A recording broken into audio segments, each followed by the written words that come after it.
আজকে এতগুলো সার্ভেয়ার কাজে না গিয়ে এখানে কি আলোচনা করছে? আর এই জায়গাতে এত পরিমাণ ধোঁয়া ওড়ার কারণ কি? চলো তোমাদের শুরু থেকে বলি। তো কাজে যাওয়ার জন্য প্রথমে মেশিনটাকে বার করে নিলাম।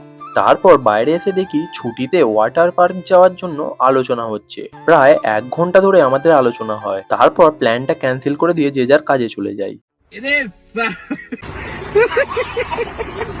আর আজকে আমাদের প্রথম কাজ ছিল এই টাওয়ার 4-এ। এখানে মনে হচ্ছিল আমাদের 4টে ইউনিটের মধ্যে 2টো ইউনিট কমপ্লিট হয়ে গেছিল আর একটা ইউনিট বাকি ছিল। তো সেটাই করা হচ্ছিল। তার আগে বলে দিই, আগের দিন যারা ফলো করেছিল তাদের নাম সজল মন্ডল, রাজেশ কুমার আর লাকি ভাই। তোমরাও ফলো করে একটা কমেন্ট করে দাও, পরের ভিডিওতে তোমাদের নাম নেব। তারপর আমাদের কিছু ড্রেনেজ সিস্টেমে পয়েন্ট দিতে হতো, সেখানেই কাজ হচ্ছিল। আর এখানে একটা পয়েন্ট দেওয়া হয়েছিল যেটা বালির ওপর পয়েন্টটা হচ্ছিল, সেই জন্য জেসিপি এসে বালিগুলোকে সরিয়ে দিচ্ছিল। আর তারপর কোনো কাজ ছিল না বলে একটু স্ল্যাবে এসে বসেছিলাম। আর এইখানে কেন এত পরিমাণে ধোঁয়া উঠছে সেটা আমি পরের ভিডিওতে বলবো। তো আজকের ভিডিও এতটাই, ভালো লাগলে লাইক করো, ফলো করো, দেখা হচ্ছে আবার পরের ভিডিওতে।